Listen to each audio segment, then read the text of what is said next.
بسم اللہ الرحمن الرحیم ایاک نعبد و ایاک نستعین۔ میرے پاکستانیوں،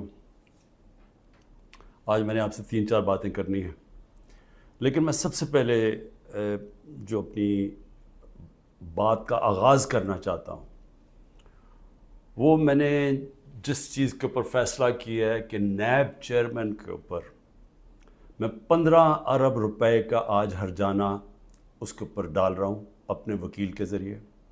میں نے اس کو لیگل نوٹس بھجوایا اور میں آپ کو صرف موٹی موٹی بات بتانا چاہتا ہوں کہ میں نے یہ کیوں کیا ہے۔ اس آدمی نے سب کچھ بدنیتی پہ کیا۔ اس نے میرے فنڈامنٹل رائٹس، میرے جو بنیادی حقوق جو میرا آئین دیتا ہے، اس کی خلاف ورزی کی۔ اس نے نیب کے قانون توڑے مجھے پکڑنے میں، اور اس صرف ہرجانہ نہیں کر رہا، میں اس کو کمپلینٹ کروں گا سپریم جوڈیشل کاؤنسل میں اس کا۔ میں صرف آپ کو موٹی موٹی چیزیں بتاتا ہوں کہ اس نے کیا کیا ہے۔ 28 اپریل کو، ذرا اب یہ غور سے سننا ہے، 28 اپریل کو فیصلہ ہوتا ہے کہ میرے اوپر یہ جو انکوائری کر رہے تھے اس کو انویسٹیگیشن میں تبدیل کرنا ہے۔ آپ سب کے لیے سمجھنا یہ ہے کہ جب انکوائری سے انویسٹیگیشن میں تبدیل ہوتی ہے تو پہلے میرے سے پوچھا جاتا ہے کہ مجھے انکوائری رپورٹ دکھائی جاتی ہے کہ میرے خلاف کمپلینٹ ہے کیا اور یہ کیوں تبدیل کیا جا رہا ہے انویسٹیگیشن کے اوپر۔ مجھے کوئی اس کا علم نہیں ہوتا، بلکہ 30 اپریل کو اس کے 2 دن بعد اخبار میں رپورٹ آتی ہے، کسی اخبار میں لکھا ہوتا ہے کہ جی انکوائری انویسٹیگیشن سے گئی۔ میرے وکیل نے فوری طور پہ اسلام آباد ہائی کورٹ کہا کہ جی کیا، ہمیں تو پتہ ہی نہیں ہے اس کا۔ لیکن ذرا آپ دیکھتے رہیں کہ 28 سے جب مجھے پتہ ہی نہیں ہے کہ انکوائری کیا ہے، میرے پاس رپورٹ ہی نہیں ہے۔ انکوائری کی رپورٹ میرے پاس پہلی دفعہ آتی ہے جب یہ مجھے جیل میں ڈالتے ہیں۔ یہ نیب کے قانون کی خلاف ورزی ہے۔ اب بدنیتی دیکھیں کہ 28 کو وہ انویسٹیگیشن کرتے ہیں، 1 مئی کو میرا وارنٹ نکل جاتا ہے، 3 دن کے بعد میرا وارنٹ نکل جاتا ہے، اور وارنٹ بھی اس دن نکلتا ہے جس دن پبلک ہالیڈے ہوتا ہے، 1 میں پبلک ہالیڈے ہوتا ہے۔ 8 دن پتہ نہیں چلتا کہ میرا وارنٹ ہے، چھپا لیتے ہیں وارنٹ کو، اور پھر اس کو مجھے عدالت میں جب بیٹھا ہوتا ہوں، اسلام آباد کی عدالت میں جب بیٹھا ہوتا ہوں، تو تب پتہ چلتا ہے کہ میرے اوپر اٹیک ہوتا ہے رینجرز کا۔ پولیس کیوں نہیں؟ رینجرز آپ تب استعمال کرتے ہیں جب کوئی بہت بڑا مجرم ہو، جب کوئی وہ دہشت گرد ہو، یا جب اسے کوئی خطرہ ہو۔ میں تو جب اسلام آباد 9 تاریخ کی صبح کو نکلا تھا، میں نے ویڈیو ریکارڈ کی تھی کہ اگر آپ نے مجھے پکڑنا ہے تو آپ مجھے وارنٹ دکھائیں اور مجھے پکڑ لیں۔ وہ کوئی ڈرامے نہ کریں جو میرے گھر پہ باہر آ کے انہوں نے کیا۔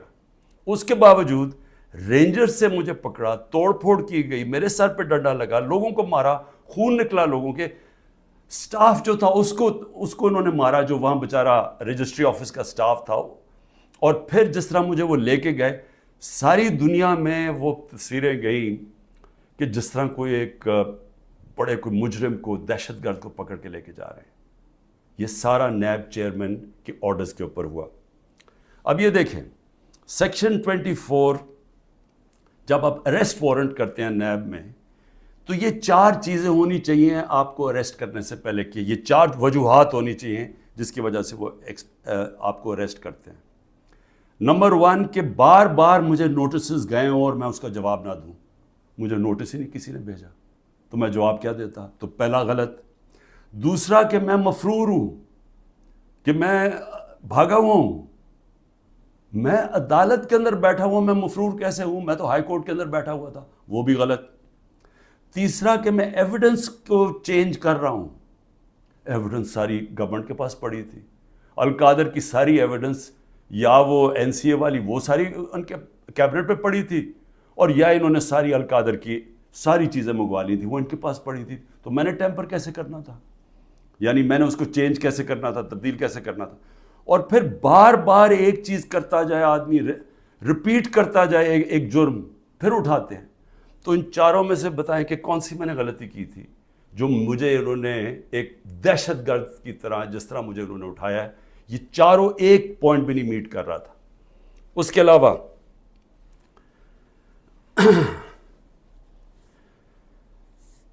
جس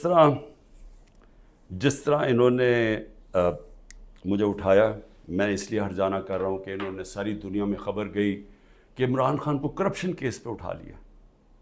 اب یہ یاد رکھیں کہ شوکت خانم کے لیے اور نمل یونیورسٹی کے لیے میرے نام پہ، میری کریڈیبلٹی پہ 10 ارب روپیہ ہر سال اکٹھا ہوتا ہے، اور اس کے علاوہ جو کراچی کا ہسپتال بن رہا ہے وہ 30 ارب کا ہے، یہ تیسرا ہسپتال ہے، اور پھر نمل یونیورسٹی کی ایکسپینشن ہو رہی ہے، اس کے لیے پیسہ اکٹھا کر رہا ہوں۔ تو ایک آدمی کی جب ساری دنیا میں آپ نے اس طرح غیر قانونی طور پہ کیا تو ساری دنیا میں پیغام کیا گیا کہ عمران خان کسی کرپشن میں ملوث ہے، اور اس کی وجہ سے متاثر ہو سکتی ہیں یہ اربوں روپے کے جو میں ہر سال پیسے اکٹھے کرتا ہوں۔ اس لیے میں نے اس کے اوپر ہرجانہ کیا، اور اسی لیے میں صرف یہاں نہیں، میں سپریم جوڈیشل کاؤنسل میں اس کی کمپلینٹ کروں گا۔ یہ بدنیتی کے اوپر ہوا، یہ چھپا کے انہوں نے کیا، یہ پہلے سے پلان تھا، یہ انہوں نے مجھے ذلیل کرنے کے لیے کیا ساری دنیا کے سامنے۔ آرام سے بھی اٹھا لیتے، پولیس آ کے مجھے پکڑ کے لے جاتی، وارنٹ دکھاتی، میرے پاس کون سی وہاں کوئی فوج تھی یا لوگ تھے۔ تو آخر میں اس چیز کے اوپر میں صرف یہ کہنا چاہتا ہوں کہ یہاں سے پری پلان بنا ہوا ہے کہ کسی نہ کسی طرح عمران خان کو پکڑ کے تو جیل میں ڈالو، تو راستے سے ہٹا دو۔ یہ پوری تیاری ہے، 150 کیسز ہیں، اور اب یہ حالات ہیں کہ اتنا پریشر ڈالا ہوا ہے انہوں نے کہ میرے وکیل گھبرانا شروع ہو گئے ہیں۔ پہلے تو انہوں نے سارے کارکن پکڑ لیے ہمارے، اور میں خاص طور پہ وہ 10,000 کارکنوں کے اوپر آج بھی میں اپیل کرتا ہوں، ساری ہیومن رائٹس آرگنائزیشن کو میں اپیل کرتا ہوں کہ اتنا بڑا ظلم ہے کہ ان کو جیلوں میں بند کیا ہوا ہے، ان کو دہشت گردی کے اوپر رکھا ہوا ہے، اس کے لیے ایک شناخت پریڈ ہوتی ہے، اس کے لیے لازمی ہوتا ہے کہ آپ ان کو پروڈیوس کریں۔ وہ کہتے ہیں جی ہمارے پاس عملہ ہی نہیں ہے، وہ شناخت پریڈ ہوتی ہے، اس کے اوپر لے کے ہی نہیں آتی پولیس۔ ججز آرڈر کرتے ہیں وہ لے کے نہیں آتے، ججز کے آرڈرز وائلیٹ کرتے ہیں، اور پھر کئیوں کو اٹھایا ہوا ان کو پریزنٹ ہی نہیں کر رہے کیونکہ اوپر کیس ہی نہیں لگا رہے تاکہ ان کو عدالت بھی نہ لے جانا پڑے۔ لوگوں کو بند کیا ہوا ہے چھوٹے کمروں میں، گندے حالات ہیں اس کے اندر، کئیوں کے اوپر تشدد کیا جا رہا ہے۔ میں سارے پاکستان کے اندر، دیکھیں میں اس وقت سب پاکستانیوں سے اپیل کرتا ہوں کہ یہ جو ہو رہا ہے یہ یاد رکھیں کہ یہ ملک کو ادھر دھکیلا جا رہا ہے، وہ اس ملک کے اندر نفرتیں پیدا کی جا رہی ہیں، ایسی نفرتیں پھٹتی ہیں ملک میں۔ جب تک ایک پولیٹیکل پارٹی منظم رہتی ہے، ہم کوئی کسی قسم کا ہم نے آج تک 27 سال میں انتشار نہیں کیا۔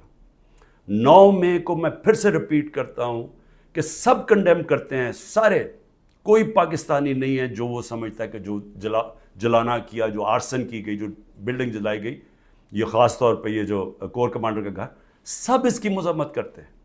لیکن کیا کوئی تحقیقات انڈیپینڈنٹ نہیں ہونی چاہیے؟ اور کیا کوئی یہ نہیں کوئی آج تک کسی سے پوچھا کہ جو 25 لوگوں کو ڈائریکٹ گولیاں ماری گئی تھیں، نہتے لوگوں کو، کیا ان کو کوئی والی وارث نہیں ہے؟ کوئی پوچھے گا نہیں کہ انہوں نے کیا غلطی کی تھی؟ سب نہتے تھے، سب جو مارے گئے ہیں۔ یہ حالات ہیں آپ کے، اتنا خوف پیدا کر دیا ہے کہ وہ لوگ سامنے ہی نہیں آ رہے۔ ہم لوگوں کو جب کہتے ہیں کہ ہم نے آپ کو کمپنسیٹ کریں گے، ان کی فیملیز کو، کوئی غریب لوگ تھے، ایک بیچارہ سارا گھر سنبھالتا تھا، اس کو گولی مار دی، وہ اتنے ڈرے ہوئے ہیں ان کے گھر والے لوگ کہ وہ سامنے ہی نہیں آ رہے۔ اب ایسی فضا پیدا کی ہوئی ہے، چھپے ہوئے ہیں لوگ، کہتے ہیں جی ہم نے سامنے نہیں آنا۔ اور کارکنوں کا یہ حال ہے کہ ہمیں پتہ ہی نہیں پوری طرح چل رہا کہ کتنے کارکن اندر ہیں، کتنے جیلوں میں، کیونکہ وہ چھپے ہوئے ہیں۔ ہمیں یہی نہیں پتہ چل رہا کہ اصل میں کتنے لوگوں کو اس دن گولیاں لگی تھیں، کیونکہ ہمارے کارکن باہر ہوں گے تو بتائیں گے کیا، باقی یا چھپے ہوئے ہیں یا وہ جیل میں ہیں، اور جیل میں برے حالات کے اندر رکھا گیا۔ تو میں اس لیے نون لیگ کو بھی آج ایک بات کہنا چاہتا ہوں، اور پیپلز پارٹی کا بھی اور پی ڈی ایم کی پارٹیز کا بھی. دیکھیں یہ جو ہو رہا ہے نا, یہ یاد رکھیں کہ میں اس ملک کی اسٹیبلشمنٹ کو 27 سال سے میرا واسطہ پڑا ہے. آپ کو پتہ بھی نہیں چلے گا جب یہ بند کمرے میں پلان اے سے پلان بی پہ جائیں گے, آپ کو پتہ بھی نہیں چلے گا. تو جو آج آپ چپ کر کے یہ دیکھ رہے ہیں, یہ ظلم جو ہو رہا ہے, یہ آپ یہ سمجھ جائیں کہ یہ جب چینج ہوگا, کیونکہ چینج ہونا ہے, کیونکہ گورنمنٹ تو فیل ہو گئی ہے, اکانومی گر گئی ہے. آج جو ڈالر جس مارکیٹ کے اندر اوپن مارکیٹ میں 314 روپے کا ڈالر نہیں مل رہا, کیوں نہیں مل رہا؟ کیونکہ کسی کو سب کو اعتماد ہی اٹھ گیا اکانومی سے. تو اگر یہ حالات ہیں اور پہلے ہمارے پر سے یہ سب شور مچا رہے تھے 24%, ہماری 12% انفلیشن تھی. مہنگائی ہمارے زمانے میں 12.4% تھی. مہنگائی مارچ ہو گئی تھی. سارے ٹی وی شوز کے اوپر لوگوں کے پاس جاتے تھے, جی بتائیں کتنی مہنگائی ہے. آج کے فگرز مہنگائی کے 38% مہنگائی ہے, 3 گنا سے زیادہ ہے. اور آج جو حالات ہیں لوگوں کے, نہ مہنگائی کنٹرول ہو رہی ہے, فیکٹریاں بند ہو رہی ہیں, بے روزگاری بڑھ رہی ہے. آگے انٹرنیشنل میڈیا کے لوگ, جو فائنانس کے لوگ ہیں, وہ سمجھ رہے ہیں کہ ڈیفالٹ کرنے جا رہا ہے پاکستان. ان حالات کے اندر یہ اگر آپ سمجھتے ہیں پی ڈی ایم والوں کہ آپ بڑی دیر بیٹھے رہیں گے یہاں, میں آپ کو یقین دلاتا ہوں کہ جب پلان بی بنے گا, ہو سکتا ہے آپ ادھر پھنس جائیں. جو آج ہمارے سے ہو رہا ہے ہو سکتا ہے آپ سے بھی یہ ہو. اور یہ مجھے یہ کہنا کہ جی ہمارے زمانے میں یہ ہوا تھا, اس سے بڑا جھوٹ کوئی بول نہیں سکتا. مجھے یہ بتائیں کہ ہمارے زمانے میں کب یہ ہوا تھا؟ کتنے لوگوں کو تشدد کیا گیا جیل میں, کتنے گھر توڑ کے اندر گھس کے عورتوں کے سامنے اٹھا کے لے گئے, اگر وہ آدمی نہیں ملا تو ان کے رشتہ دار اٹھا کے لے گئے. کتنے گھروں میں ایسے ہوا تھا؟ مجھے یہ آج تک بتائیں کہ ہم نے کتنے دہشت گردی کے کیسز کیے تھے. مریم نواز نے جا کے جب پتھراؤ کروایا تھا نیب کے اوپر, کتنے دہشت گردی کے کیسز ہوئے تھے. کس کے اوپر اس طرح کے 150 کیسز کیے گئے جو میرے پہ 4 کیسز میرے اوپر کیے گئے ہیں, کرمنل کیسز, جب میں نظر بند تھا 4 دن وہاں نیب جیل میں. تو جس طرح کی یہ آپ حرکتیں کر رہے ہیں اور یہ ہونے دے رہے ہیں حرکتیں, اور یہ کہہ کہ جی ہمارے زمانے میں یہ ہوتا تھا, یہ سمجھ جائیں کہ یہ بڑی جلدی چینج ہو سکتا ہے. یہ ابھی آپ بڑے خوش ہیں کہ جی تحریک انصاف, اس لیے نہیں کہ ہم نے آپ سے کوئی ظلم کیا تھا. میں پھر سے ریپیٹ کرتا ہوں, 95% کرپشن کے کیسز اب پہلے آپ کے زمانے میں بنے ہوئے تھے. اسحاق ڈار آپ کے زمانے میں بھاگا, نواز شریف کے بیٹے آپ کے زمانے میں بھاگے. یہ جو کیسز بنائے ہوئے تھے یہ سارے آپ کے زمانے میں ہوئے ہیں. صرف پھر سے شہباز شریف کے جو 16 ارب کا ایف آئی کا کیس تھا اور جو نیب کا کیس تھا, وہ ہمارے زمانے میں بنا 8 ارب کا. اور وہ میں آج بھی کہتا ہوں کہ اس سے کلیئر کٹ کیس ہے ہی کوئی نہیں. زمین کے قبضے جو چھڑوائے تھے وہ سارا لینڈ ریکارڈز کے دیکھ کے چھڑوائے تھے.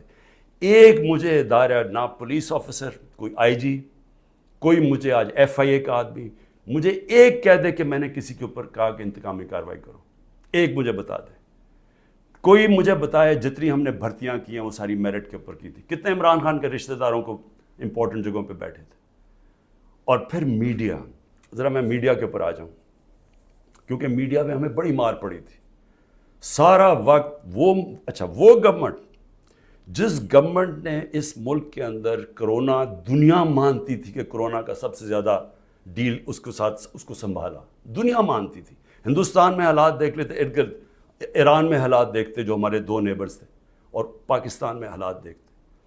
اپنے ملک کو جس طرح ہم نے نکالا ہے اور بڑی رسک لے کے, تو میں آج یہ سوال پوچھتا ہوں کہ ہمارے طرف اخبار اٹھا کے دیکھ لیں, جو ہماری مٹی پلیت کی گئی ہے میڈیا میں. اور ایک کیس ڈال دیجیے رانا ثناء اللہ کے اوپر, وہ ڈرگز کا کیس تھا. رانا ثناء اللہ کا اے این ایف نے کیس کیا تھا, جن کے اوپر ایک میجر جنرل صاحب بیٹھے ہوئے تھے. اور ہم نے کیبنٹ میں جب رانا ثناء اللہ کا کیس آیا, کیبنٹ میں پریزنٹیشن مانگی اس سے کہ کہیں غلط کیس تو نہیں کر دیا. اور انہوں نے ایک فریم بائی فریم بتایا کہ یہ کیسے یہ رانا ثناء اللہ پکڑا گیا تھا منشیات میں نے تو کسی کو نہیں کہا، نہ میری کیبنٹ نے کسی کو کہا. تو اس لیے یہ کہنا کہ آپ کے زمانے میں بھی کچھ تھا، ہمارے زمانے میں کچھ نہیں تھا. اور میں آج آپ کو آگے بھی بتا دوں کہ الیکشن جب ہوں گے، یہ میری آج پیشن گوئی مان لیں، جو مرضی کر لیں آپ، جیتنا تحریک انصاف نے انشاءاللہ. تو جب ہم آئیں گے، میں آج آپ کو انشاءاللہ ہم جب آئیں گے، میں آپ کو ابھی بھی یہ کہتا ہوں، میرے سے جو کیا ہے میں تو ان کو معاف کر دوں گا. مجھے قتل کرنے کی جنہوں نے کوشش کی میں معاف کر دوں گا، کیونکہ میں جو امتی ہوں وہ نبی صلی اللہ علیہ وسلم کا ہوں، اور انہوں نے اپنی ذات کے اوپر ہمیشہ معاف کر دیتے تھے. تو میری ذات کے اوپر جو بھی چیز ہے میں معاف کر دوں گا. جو میرے گھر میں ہوا، میری بیوی اکیلی گھر میں، جس طرح گھر میرا توڑا گیا باہر سے، جس طرح اٹھا کے لے گئے، مارا لوگوں کو میرے گھر میں آ کے، میرے گھر کے اوپر جو حملے کیے گئے، جب میں تو معاف کر دوں گا. لیکن مجھے بتائیں کہ جن لوگوں کے اوپر اس وقت تشدد ہوا ہے اور ہو رہا ہے، وہ جب نکلیں گے، یا جو اعظم سواتی سے ہوا، یا جو شہباز گل سے ہوا، تو کیا وہ معاف کریں گے؟ کیا یہ جو عمران ریاض کو اٹھایا، یا جو ارشد شریف، یہ جس طرح اس کی کیا فیملی معاف کرے گی؟ کیا یہ جو ورکرز جب نکلیں گے جن کو جانوروں کی طرح رکھا گیا ہے، کیا ان کو پتہ ہے کون کون سے؟ اور پولیس والوں نے زیادہ تر اچھا برتاؤ، ان کی بری رپورٹس نہیں ہیں، نامعلوم افراد نے زیادہ ظلم کیا، لیکن کئی گلو بٹ جو انہوں نے شامل کیے، کیا ان کو معاف کر دیں گے؟ جنہوں نے 25 مئی کو کیا، ہم نے چپ کر کے بیٹھ گئے، ہم نے کسی کو سزا ہی نہیں دی جب 25 مئی کو انہوں نے ظلم کیا تھا. تو کیا اب ہم معاف کر دیں گے؟ یہ جو ورکر جب نکلیں گے وہ ڈیمانڈ نہیں کریں گے کہ جن سے ظلم کیا گیا؟ تو اتنے انتہا پہ جو آپ لے کے جا رہے ہیں، یہ یاد رکھیں کہ کہیں پلان بی بن گیا تو آپ اسی جگہ پہ پھنس جائیں گے. اور میری میڈیا سے، اب میں پھر میڈیا سے پوچھتا ہوں کہ اب تو انہوں نے مکمل طور پہ عمران خان کا نام ہی اب نہیں لے سکتے اب ٹی وی چینلز پہ، یہ اب نئی چیز ہے. اگر عمران خان کا ٹی وی چینلز پہ نام نہیں لے سکتے تو اب میں سوچ رہا ہوں کہ ٹی وی چینلز پہ گفتگو کیا ہوگی شام کو. میں اور بھی سوچ رہا ہوں کہ اس کا مطلب مریم نواز کی تو اب تقریریں دکھائی نہیں سکیں گے، کیونکہ اس کی تقریر ہی ختم ہو جائے گی اگر اس میں عمران خان کا نام نہ ہوا. یعنی اس طرح سے کیا ملک میں کیا لوگ اتنے بیوقوف ہیں کہ اگر آپ یہ نہیں کریں گے تو اس سے وہ بھول جائیں گے لوگ P T I Imran Khan کو. میں پھر سے آپ سے کہتا ہوں کہ یہ جو لوگوں سے کیا جا رہا ہے، ہمارے لوگوں سے جو میرے سے کیا جا رہا ہے، میں اپنا اس لیے نہیں زیادہ بات کرتا کہ ٹھیک ہے میں تو تیار ہوں ہر چیز کے لیے. پہلے تو رانا ثناء اللہ کہتا ہے کہ عمران خان کی جان کو شدید خطرہ ہے، ٹی وی پہ جا کے کہتا ہے. پھر میرا جو انچارج تھا کرنل عاصم یہاں کا سیکیورٹی کا، وہ غائب ہو جاتا ہے. جو گاڑیاں جو پروٹیکشن دینے والی جو بلٹ پروف ہیں، وہ سوائے ایک کے باقی ساری وہ 3 جو گاڑیاں تھیں وہ غائب ہو جاتی ہیں، ان کو پکڑ کے امپاؤنڈ کر لیتے ہیں. پھر ارد گرد اس وقت جو ہمارے قریب تھا اس کے پر وارنٹ نکال دیے، تو یہاں خالی پڑا ہوں، میں اکیلا بیٹھا ہوں، 2-3 ہمارے پاس لوگ رہ گئے. اور پھر آتے ہوئے اب لوگ ڈرتے ہیں کیونکہ اگر کوئی یہاں آئے گا تو ان کو ڈر ہے کہ باہر کوئی انفارمنٹس پکڑے جائیں گے، تو وہ بھی آئسولیٹڈ ہوں، وکیل صرف آ سکتے ہیں. لیکن میرا سوال یہ ہے کہ کیا اس سے میں پیچھے ہٹ جاؤں گا؟ اور پھر جو حربے استعمال کیے گئے، مجھے بڑا افسوس ہوا کہ رات میری بھانجی کا خامد، جس کا کوئی تحریک انصاف سے تعلق نہیں ہے، اس کا جو باپ اور فیملی وہ ساری نون لیگ میں ہے، اس کو کل رات اٹھا کے لے گئے. تو ایک بہن کے گھر میں چھاپے مارے ہیں انہوں نے گھر جا کے.